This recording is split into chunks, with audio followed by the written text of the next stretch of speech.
Ce sont des paroles que nous tous, catholiques, orthodoxes ou protestants, j'imagine, connaissons très bien parce que le psaume 84 est un des psaumes les plus messianiques du livre du psautier. C'est un psaume que nous, les orthodoxes, connaissons très bien parce que nous le lisons tous les jours à l'office de l'aune. C'est que Dieu lui-même agit dans notre monde pour faire venir sur notre terre l'amour et la vérité, la justice et la paix, c'est-à-dire son règne, son avènement. Et lorsque le psalmiste ajoute « La vérité germera de la terre et du ciel se penchera la justice », nous les chrétiens, nous ne pouvons pas nous empêcher d'interpréter ces paroles d'une manière messianique, c'est-à-dire de les renvoyer à la personne et à l'œuvre de Jésus-Christ, notre Seigneur et notre Sauveur, parce que c'est lui que nous reconnaissons comme la vérité qui a germé sur la terre à partir de Marie, la vérité qui vient du Père, amour, vérité, paix, justice, ce sont des noms de Dieu.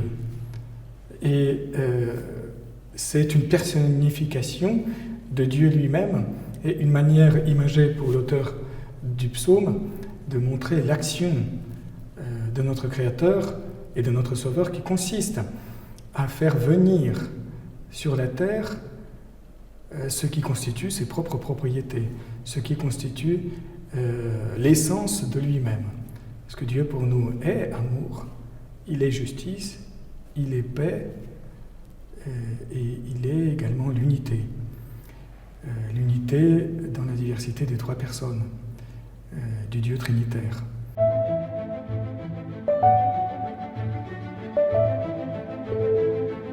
Ce que ces paroles signifient pour l'unité des chrétiens et pour le dialogue que nous menons en vue du rétablissement de l'unité que nous avons perdue ou que nous n'avons jamais eue, eh bien, elle nous rappelle, une fois de plus, que la paix est impossible sans la justice. De même que l'unité n'est pas possible sans la véritable sainteté. Là où on souhaite voir la paix, il faut d'abord instaurer une vraie justice. Et l'unité, elle, sera rendue possible par une authentique sainteté.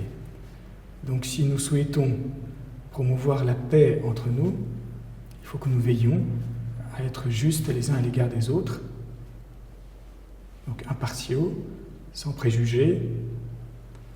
Et si nous souhaitons hâter l'avènement de l'unité parmi les disciples de Jésus-Christ, eh bien, il faut que chacun de nous aspire à une plus grande sainteté personnelle, parce que c'est dans la sainteté que resplendit la véritable unité dans la foi, dans le même amour de Dieu et de Jésus-Christ qui caractérise les disciples de Jésus de Nazareth.